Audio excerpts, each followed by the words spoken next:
Este texto es importante, porque como digo, Pablo está introduciendo aquí el Evangelio.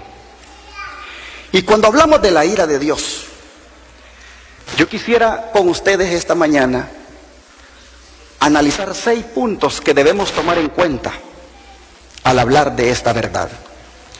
El primer punto es que la ira de Dios es real. En esta sociedad permisiva en la que vivimos, se tiende a negar esta realidad. Sin embargo, como ya les dije, en toda la Biblia, por el Antiguo y por el Nuevo Testamento, en la boca de los profetas y en la boca del mismo Jesús, se habla de este tema. Hoy en día, la gente le resulta contradictorio poner esas dos palabras, ira y Dios. Consideran que es incompatible. Es más, les es difícil conciliar la idea de un Dios que ama, que es amor, que muere por salvar al hombre pecador, y al mismo tiempo con un concepto de Dios que se enoja, que tiene ira y que destruye al ser humano.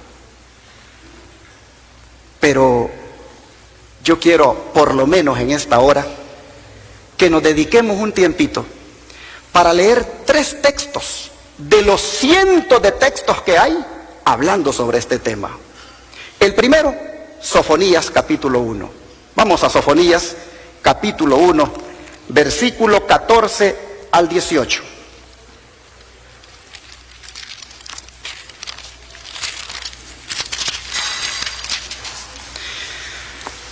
En Sofonías capítulo 1, versículo 14 al 18, nosotros encontramos las declaraciones siguientes. Cercano está el día grande de Jehová, cercano y muy próximo. Es amarga la voz del día de Jehová.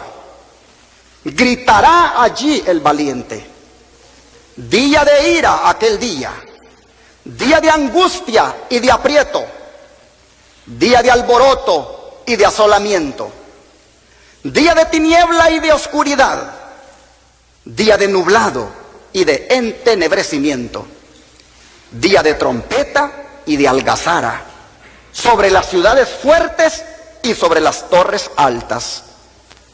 Y atribularé a los hombres, y andarán como ciegos, porque pecaron contra Jehová, y la sangre de ellos será derramada como polvo, y su carne como estiércol. Ni su plata ni su oro podrá librarlos en el día de la ira de Jehová, pues toda la tierra será consumida con el fuego de su celo, porque ciertamente destrucción apresurada hará de todos los habitantes de la tierra. Tremenda declaración la que hace el profeta acerca de la ira de Dios. Nos dice que será un día de angustia, de tribulación para todos los hombres, de destrucción para toda la tierra, y ni la plata ni el oro de todo el mundo podrá librar de ella. El segundo texto es el que se encuentra en Hebreos capítulo 3, versículo 7 al 11. Hebreos capítulo 3, versículo 7 al 11. Igualmente se lo pongo ahí en la pantalla por si no trajo Biblia. Dice así la palabra del Señor. Por lo cual, como dice el Espíritu Santo, si oyeres hoy su voz, no endurezcáis vuestros corazones, como en la provocación en el día de la tentación en el desierto, donde me tentaron vuestros padres, me probaron, vieron mis obras 40 años, a causa de lo cual me disgusté contra esa generación, y dije, siempre andan vagando en su corazón, y no han conocido mis caminos. Por tanto, juré en mi ira, no entrarán en mi reposo. Este es uno de los textos más tristes del Nuevo Testamento.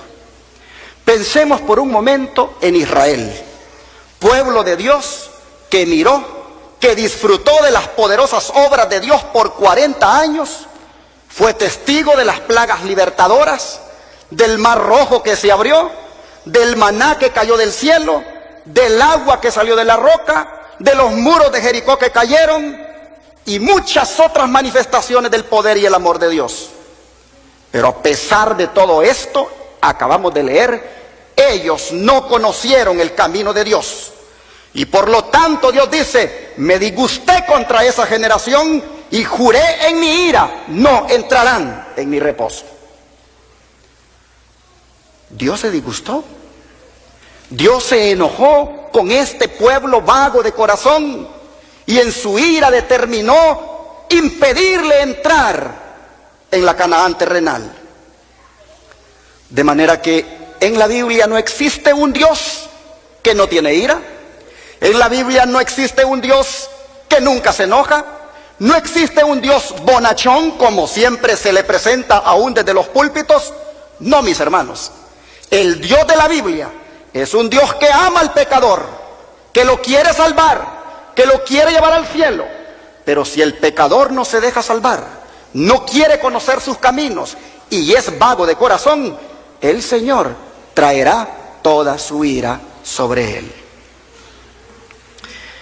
Y el tercer texto, de los cientos que hay hablando sobre la ira de Dios, son las palabras que dijo el mismo Jesús.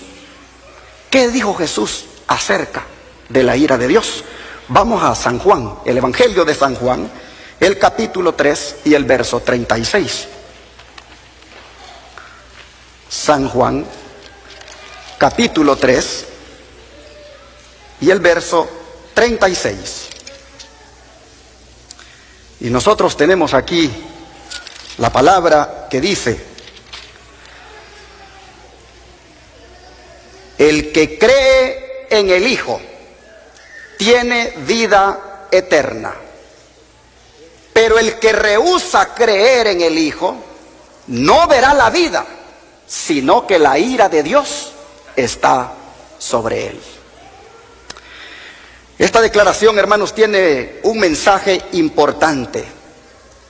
Noten que para estar bajo la ira de Dios no es necesario descender a las putrefactas profundidades del pecado. Basta, mis hermanos, para estar bajo la ira de Dios, basta rehusarnos en creer en Jesucristo como nuestro Salvador. Y yo quisiera en esta hora, con lo dicho hasta aquí, que nos preguntemos introspectivamente si nosotros estamos seguros que la ira de Dios no está sobre nosotros. Ojalá que después de considerar detenidamente esta pregunta, la respuesta en su interior sea negativa. Es decir, que sí, la ira de Dios no está sobre usted. Nosotros, como pueblo adventista, el Señor nos mandó una mensajera para que nos ampliara algunas cosas que tal vez no lográbamos entender, para que nos aclarara algunas cosas que en nuestra mente, a veces atrofiada por el pecado y por no tener esa comunicación tan linda con el Señor, no logramos captar. Y esta mensajera, que se llama Ellen White, el Señor le reveló sobre este asunto de la ira de Dios lo siguiente: quiero deciros otra cosa.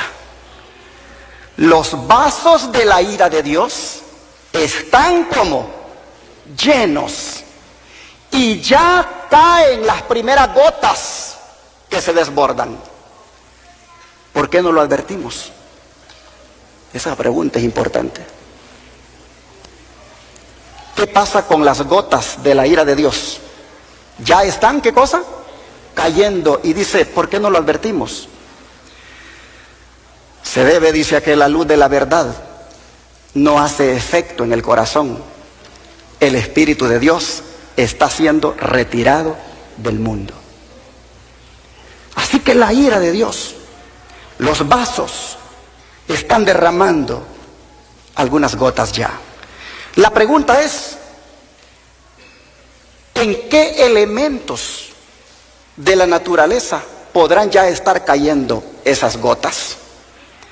El Señor le reveló a esta mensajera un elemento de la naturaleza tan vital para la vida del ser humano, en el cual las gotas de la ira de Dios ya empezaron a caer. Lo que acabo de leerle está en Mensajes Selectos, tomo 2, página 59.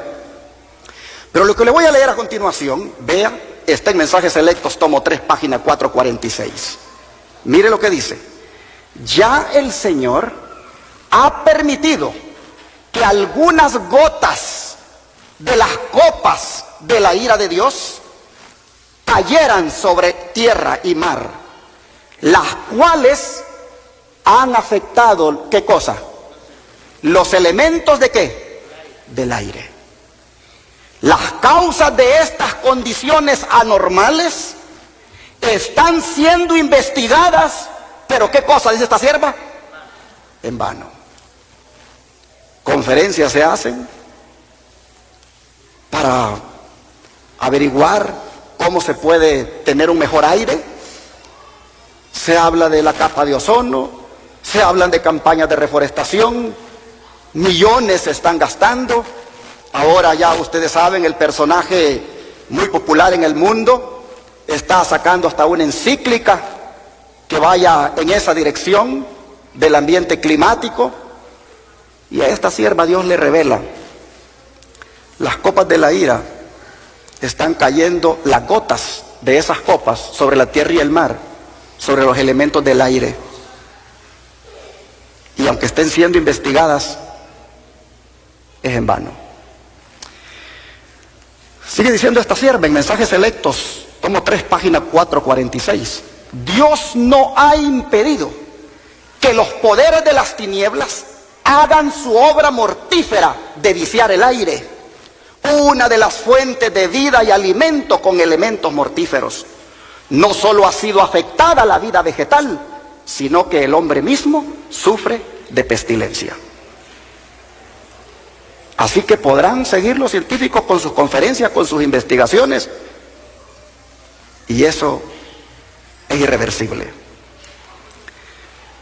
Sigue diciendo, estas cosas son el resultado de gotas de las copas de la ira de Dios que caen sobre la tierra y son pálidas representaciones de lo que acontecerá en el cercano futuro. Así que nosotros vemos, hermanos, cómo esta sierva del Señor confirma la Escritura, no la contradice, revelaciones que le llegaron, tercer grado nada más de estudio, ninguna preparación académica como la de muchos de hoy, y sin embargo Dios usándola como un instrumento para revelarle estas cosas. ¿Decimos amén? Dios puede usar a la gente sencilla y humilde. Bueno, primer punto sobre la ira de Dios, tomar en cuenta que es real, que no puede negarse su existencia. Segundo punto, al hablar sobre la ira de Dios, es que ella es parte integral del Evangelio. Y cuando digo que es parte integral del Evangelio, quiero decir que toda presentación del Evangelio debería tener como punto de partida, si somos honestos, este tema de la ira de Dios. Hoy en día se hacen seminarios de evangelismo y usted asiste a ellos y le dicen lo que usted debe utilizar para llegar a las almas. Le entregan a veces hasta folletos de sermones para que use, y cuando usted empieza a mirarlos, usted no encuentra ningún tema de la ira de Dios. Usted es invitado a una campaña evangelística y cuando busca el temario de lo que se va a dar ahí, tampoco encuentra ningún tema de la ira de Dios. Y sin embargo, yo estoy mirando a Pablo aquí, iniciando la exposición del Evangelio, diciendo, la ira de Dios se revela contra toda impiedad e injusticia de los hombres que detienen con injusticia la verdad. De manera que los evangelistas, las personas expertas en hacer evangelismo, argumentan que cuando vayamos a hablarle a una persona del evangelio, pues le llevemos buenas noticias de salvación en Cristo, y que inclusive no le mencionemos para nada de juicios, porque con eso le asustaríamos. Pregunto, ¿estamos siendo honestos al exponer el evangelio? Al menos Pablo, yo encuentro que él, cuando hacía evangelismo público y hacía evangelismo privado, él no le escondía a la gente el tema de la ira de Dios. Es más, el apóstol Pablo buscaba impresionar la mente de la gente en cuanto a la ira de Dios, para que buscaran en su interior la necesidad de escapar de ella. En esta hora yo quiero decirles, mis hermanos, que para poder disfrutar plenamente de las noticias del evangelio, es necesario que también se estudien las malas noticias que merecemos si no fuera por ese evangelio. Y nosotros, como pueblo, hemos creído siempre que somos esos ángeles de Apocalipsis 14. Nosotros como iglesia siempre hemos considerado que somos esos ángeles que llevan el evangelio eterno a toda la humanidad como clave de la preparación para la segunda venida del Señor. Pero si ustedes han notado, en ese mismo mensaje de los tres ángeles, allí se encuentra el tema de la ira de Dios. Leámoslo, Apocalipsis 14, versículos 9 al 11. Apocalipsis 14, versículos 9 al 11. Dice así la palabra del Señor.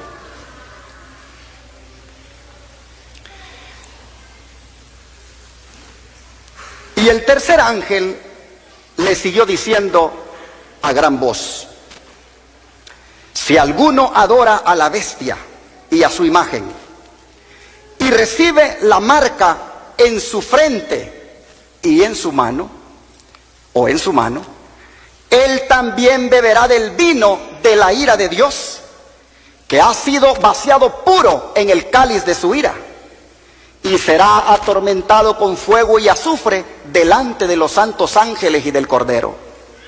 Y el humo de su tormento sube por los siglos de los siglos, y no tienen reposo de día ni de noche los que adoran a la bestia y a su imagen, ni nadie que reciba la marca de su nombre.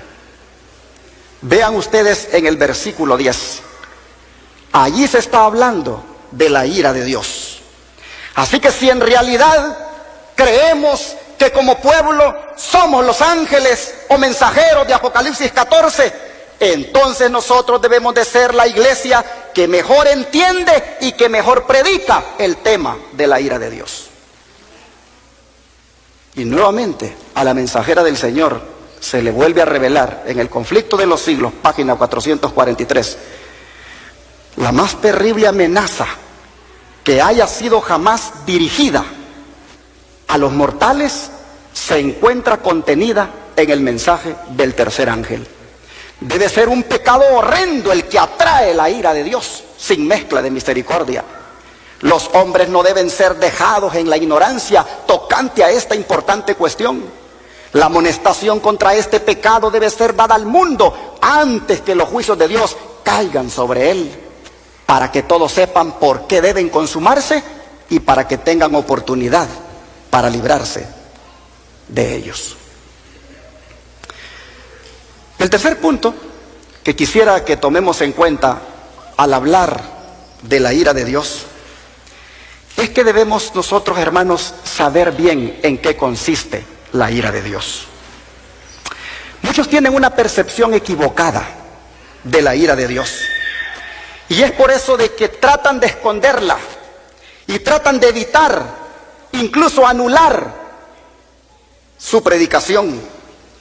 Pero cuando se entiende qué es la ira de Dios, no hay por qué esconderla y no hay por qué evitar hablar de ella. La ira de Dios, pregunto yo, ¿será una pérdida de control por parte de Dios? La ira de Dios será una furia irresistible que hay en Dios.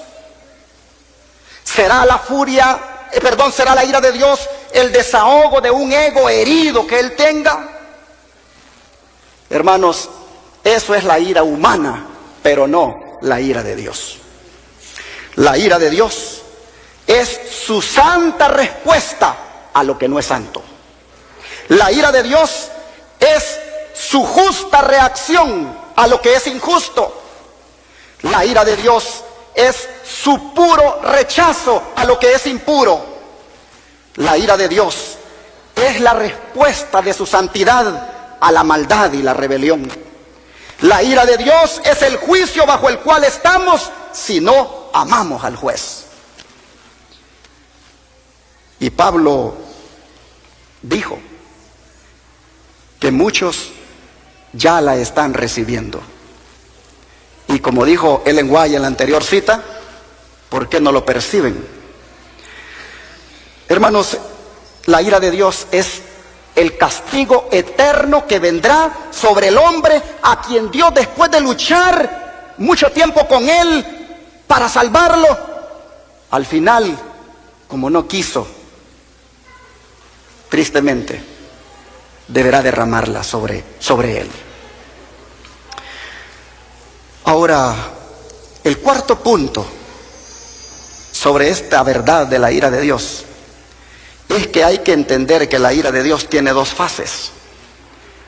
Una que se está dando ya, pues ya vimos, gotas están cayendo. Una que está la gente recibiendo en cierta manera como una retribución a sus extravíos.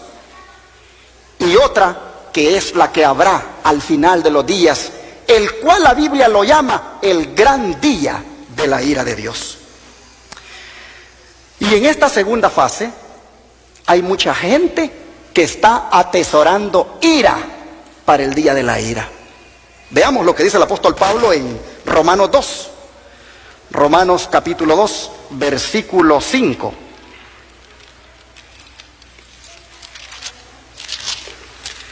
En Romanos capítulo 2, verso 5, nosotros encontramos una palabra aquí que dice lo siguiente: pero por tu dureza y por tu corazón no arrepentido, atesoras para ti mismo ira para el día de la ira y de la revelación del justo juicio de Dios, el cual pagará a cada uno conforme a sus obras. Así que, mis hermanos, la segunda fase de la ira de Dios es la del gran día de la ira, para lo cual mucha gente, dice el apóstol, por su dureza de corazón y porque no se quieren arrepentir, están, dice, atesorando ira para ese día. Esta es la causa de no entender que la ira de Dios tiene dos fases, por la cual muchos juegan con el pecado, por la cual muchos no se preocupan por vivir vidas consagradas, porque como no sienten ningún efecto de la ira sobre ellos, les parece que al final Dios no tiene ira y siguen allí en rebelión jugando con el pecado. Cuidado, no nos vaya a pasar la de aquel granjero ateo. La anécdota dice que el granjero ateo tenía una parcela colindando con una iglesia ahí en el pueblo, pero la iglesia eran observadores del sábado, y el granjero a propósito traía sus maquinarias, sus tractores, y hacía un gran ruido ensordecedor buscando perjudicar el culto de los hermanos. Cuando llegó el mes de octubre, el granjero tuvo la mejor cosecha que pudo haber tenido, y como era ateo, escribió una carta y la mandó para el periódico del pueblo para que se la publicaran. Y la carta decía: Dios no existe. Me la pasé todo el año interrumpiendo el culto de los hermanos y al final lo que obtuve fue la mejor cosecha de mi vida. El redactor del periódico le puso la carta en el periódico, pero le agregó una nota. Y la nota decía: Dios no ajusta cuentas en octubre. ¿Qué quiero decir con esto? Que muchos de nosotros, puede ser esa la razón por la cual vivimos desordenadamente, por la cual vivimos en el pecado, por la cual no nos preocupamos por agradar al Señor en la forma de vivir, porque nosotros creemos de que el Señor ajusta cuentas en octubre. Hay un día de la ira de Dios para el cual muchos atesoran ira, y es mi deseo que nadie aquí atesore para ese día. Es posible, mis hermanos, que nosotros estemos pensando que Dios no existe porque no ha castigado nuestro pecado. Es posible que estemos pensando que no hay ira de Dios porque todavía no se ha manifestado contra nuestra impiedad e injusticia. Pero si todos estamos entendiendo el mensaje, debemos de saber que aunque no caiga ahora, si no nos arrepentimos, caerá un día. El quinto punto que yo quiero compartir con ustedes es por qué es que viene la ira de Dios. ¿Cuáles son las causas? Y qué mejor autoridad para que nos diga cuáles son las causas que el apóstol Pablo. En Colosenses capítulo 3 versículos 5 y 6, él escribió lo siguiente: haced pues morir lo terrenal en vosotros: fornicación, impureza, pasiones desordenadas, malos deseos y avaricia, que es idolatría, cosas por las cuales la ira de Dios viene sobre los hijos de desobediencia. ¿Cuáles son las causas, mis hermanos, que atraen la ira de Dios? Noten: fornicación. La palabra fornicación viene de la palabra griega porneia, y porneia significa una relación sexual ilícita en cualquier nivel, en cualquier área. A veces nosotros pensamos que fornicación solamente es aquel que está viviendo con una mujer por ahí sin ser casado, alguien que tiene relaciones íntimas con alguien sin casarse. Creemos que solamente eso es fornicación. Porneia abarca toda relación ilícita a nivel sexual que se pueda estar practicando. Interesante que con la porneia va la impureza, las pasiones desordenadas, los malos deseos. Estas, dice Pablo, son las cosas por las cuales la ira de Dios está viniendo sobre los hijos de desobediencia.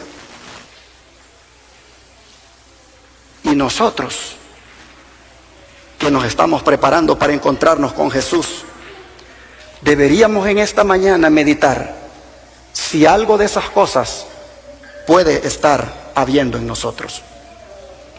Hay una palabra que Pablo dijo en Efesios 5:13, ahí está en la pantalla para que avancemos. Dijo Pablo: entre ustedes, dijo, ni siquiera debe mencionarse la inmoralidad sexual, ni ninguna clase de impureza o de avaricia, porque eso no es propio del pueblo santo de Dios. Les dije que de estos temas casi no se predican en las iglesias, y ni amenes salen, pero es palabra de Jehová.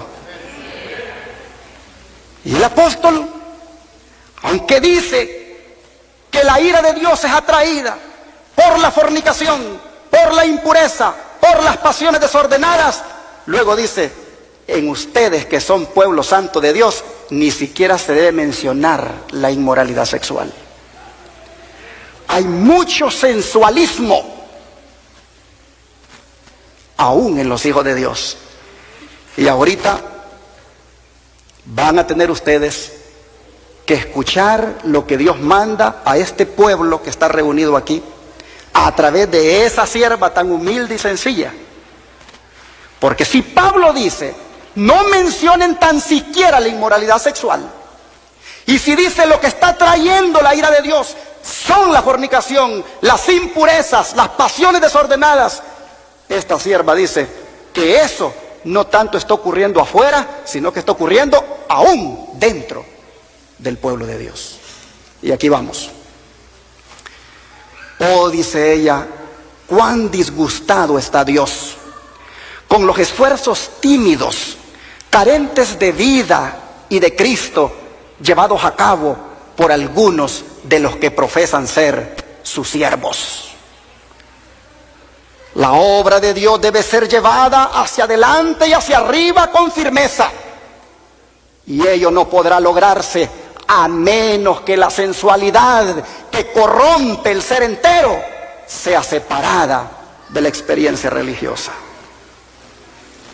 No sé si en esta mañana estaré hablando a alguna hermana, algún hermano que es muy sensual, que aunque dice que se está preparando para la venida del Señor, mucho pensamiento sensual, mucha mirada sensual, mucha forma de vestirse sensual es lo que está mostrando. La sierva del Señor dice que la obra de Dios debe de llevarse adelante, hacia arriba, con firmeza, pero no se podrá lograr a menos que la sensualidad que corrompe el ser entero sea separada de la experiencia religiosa. No está hablando a gente que no conoce del Señor, está hablando a gente que conoce la verdad presente. Y luego sigue diciendo, esta tarea, dice, tiene que ser realizada. ¿Qué cosa? ¿Cuál tarea? La de deshacernos de esa sensualidad. Los miembros de iglesia, dice, necesitan orar, ayunar y luchar con firmeza para vencer por medio de la sangre del Cordero y la palabra de su testimonio. En ocasión del juicio ejecutivo de Dios, ni una partícula de impureza sodomita escapará de la ira de Dios. Los que no se arrepientan y abandonen toda impureza caerán con los impíos. Testimonio sobre conducta sexual, página 136.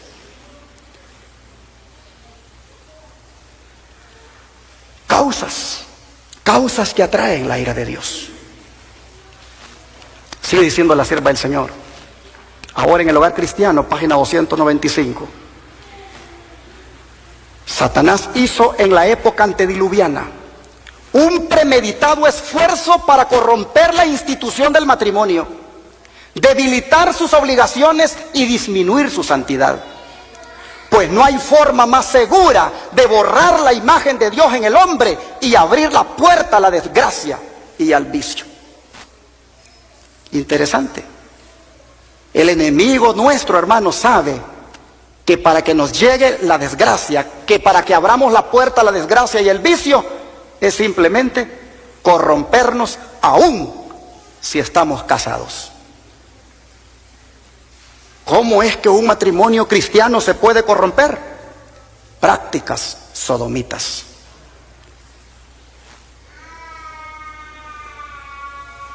Pablo dijo, todo me es lícito, mas no todo me conviene.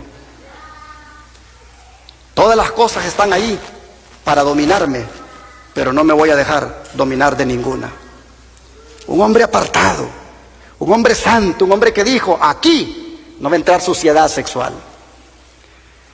Y la sierva de Dios sigue diciendo, a los hombres y mujeres, ¿qué cosas les están faltando en este tiempo?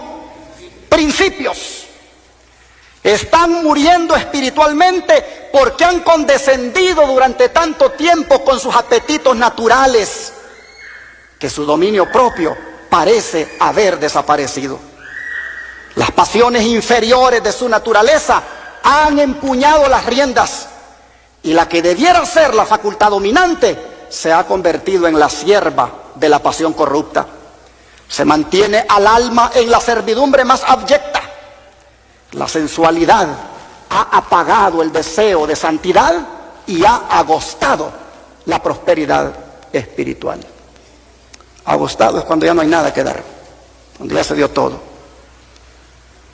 Y el Consejo sobre la Salud, página 619, a esta sierva se le revela cómo es la condición de todos aquellos que conocemos al Señor y que sin embargo estamos dando cabida a la sensualidad de nuestras vidas. Sigo leyendo. Y una hermana me dijo el otro día: pastor, ¿por qué lee tanto? Porque prefiero que hablen los que han sido inspirados por Dios y no que hable el hombre. Eso tiene más autoridad de lo que yo pueda decir. Prefiero que esas palabras lleguen a los oídos, toquen las vidas. Si alguien las rechaza, rechace al Espíritu de Dios, quien ha revelado estas cosas. Sigue diciendo la sierva del Señor: la complacencia en las cosas ilícitas ha llegado a constituirse en un poder para depravar a la humanidad, empequeñecer la capacidad mental y pervertir las facultades del ser. El estado de cosas existentes en nuestros días es exactamente el mismo que prevaleció antes del diluvio y la destrucción de Sodoma. La disipación está aumentando en nuestro mundo. A lo largo de las calles se colocan carteles con motivos indecentes, con el propósito de seducir los ojos y depravar la moral. Estas presentaciones son de un carácter tal que excitan las más bajas pasiones del corazón humano por medio de la imaginación corrupta. Y esa imaginación corrupta es seguida por prácticas sucias, semejantes a aquellas en las cuales se complacían los sodomitas. Pero lo más terrible es que el mal es llevado a la práctica bajo un ropaje de santidad. Como estamos casados y en el amor todo se vale, aquí no importa cómo nos desenfrenemos. Cuidado, cuidado, no porque estamos en ese ropaje de santidad vamos a caer en prácticas licenciosas, sensuales. Estas cosas, dice Pablo, atraen la ira de Dios sobre los hijos de desobediencia. Estas son las causas que atraen la ira de Dios. Eso está escrito en Testimonio sobre Conducta Sexual, página 137. Sigo leyendo. Pero antes, hermanos, miren aquí. ¿Qué es lo que hay en las calles? Dice: carteles con motivos indecentes, con el propósito de seducir los ojos y depravar la moral. Cuando el hombre, vamos manejando en el freeway y nos aparece ese gran rótulo de una mujer semidesnuda, el enemigo tiene el propósito de enajenarnos la mente, de minarnos la mente, ensuciarnos la mente. Y lo más terrible, dice, es que el hombre que miró eso, luego llega a la casa y bajo el ropaje de cristiano, de santidad, va y quiere entonces hacer algo porque lo vio allá. Lo quiere hacer con su esposa. Hermanos, Satanás está trabajando fino para destruirnos. ¿Dónde se comunica Dios con nosotros? Con la mente, ¿no es cierto? ¿Por qué Él busca entonces atrofiar la mente? ¿Por qué Él busca ensuciar la mente? ¿Por qué Él busca envenenarnos con los ojos y la mente? Él trabaja muy fino. No nos prestemos al servicio del pecado. La impureza se halla muy extendida, aún entre el profeso pueblo de Cristo. La pasión se ha desenfrenado. Las propensiones animales ganan fuerza por la complacencia, mientras que las facultades morales se van tornando constantemente más débiles.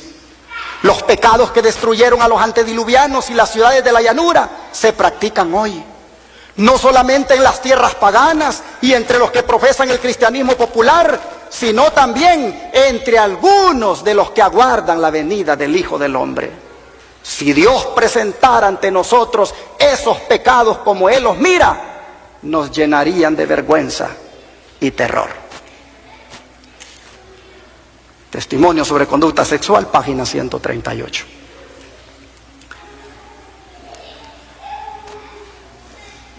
Sigo leyendo más revelación del Señor en relación con este tema. Ahora, esta sierva le fue revelado: ¿acaso no suceden cosas a nuestro alrededor que nos revelan los peligros que acosan nuestra senda? Por doquiera se ve la ruina de la humanidad, altares familiares desintegrados, familias deshechas. Existe un extraño abandono de los principios. Las normas de la moralidad han sido rebajadas y la tierra se apresura a ser como Sodoma. Las prácticas sodomitas que atrajeron los juicios de Dios sobre el mundo y causaron el diluvio y la destrucción de Sodoma por fuego aumentan rápidamente. Nos acercamos al fin. Bueno, ya ustedes saben lo que está en boga, popular hoy en día, en cuanto a la parte sexual, en cuanto al matrimonio. Ya prediqué de eso la vez pasada. Pero dejemos a un lado la gente grande, dejemos a un lado los casados y veamos qué le dijo Dios a esta sierva en cuanto a los jóvenes. A ver si en los jóvenes hay sensualidad, a ver si en los jóvenes habrá algo que pueda estar atrayendo la ira de Dios. Dice la sierva del Señor: muchos de los jóvenes buscan ansiosamente, ¿qué cosa? Libros. Los relatos, leen todo lo que pueden obtener. Los relatos de amor provocativos y las láminas impuras tienen una influencia corruptora. Muchos leen ávidamente novelas y como resultado se envilece su imaginación. Con frecuencia circulan para la venta fotografías de mujeres desnudas. Estamos en una era cuando la corrupción abunda por doquiera. La concupiscencia de los ojos y las pasiones corruptas se despiertan por lo que se contempla y por lo que se lee. Ojo, jovencitos, cuidado ahí con los iPad, los iPhone, todo smartphone, computadora, cuidado con lo que estamos mirando y leyendo. Esta sierva le fue revelado que la concupiscencia de los ojos y las pasiones corruptas se despiertan por lo que se contempla y por lo que se lee. Ella dice: el corazón se corrompe por la imaginación. La mente se complace en contemplar escenas que despiertan las más bajas y viles pasiones. Esas imágenes ruinas, contempladas a través de una imaginación pervertida, corrompen la moral, preparan a los seres engañados e infatuados para que den rienda suelta a las pasiones concupiscentes. Testimonios para la Iglesia, tomo 2, página 410. ¿Qué es lo que separa al ser humano de Dios? A esta sierva el Señor le reveló qué es lo que separa al ser humano de Dios. Es el pecado, no las pruebas y sufrimientos lo que separa a Dios de su pueblo e incapacita al alma para disfrutar de Dios y glorificarlo. Es el pecado el que destruye a las almas. El pecado y el vicio existen en las familias observadoras del sábado. La obra especial de Satanás en estos últimos días es posesionarse de la mente de la juventud, corromper los pensamientos, inflamar las pasiones, porque sabe que al hacer esto puede guiarlos a acciones impuras y así se denigrarán todas las nobles facultades de la mente y puede dominarlos de acuerdo con sus propios propósitos. Querido joven que estás escuchándome, valdría la pena que meditaras en tu vida privada, en las prácticas que haces. El Señor está trayendo este mensaje para ti, para que sepas lo que trae la ira de Dios sobre la raza humana. En Conducción del Niño, página 412, está lo que acabo de leer. Algunos, dice esta sierva, que ostensiblemente profesan el cristianismo, no comprenden el pecado del abuso propio. Y aquí vamos a tocar un punto que, como les digo, de esto no se habla mucho en las iglesias.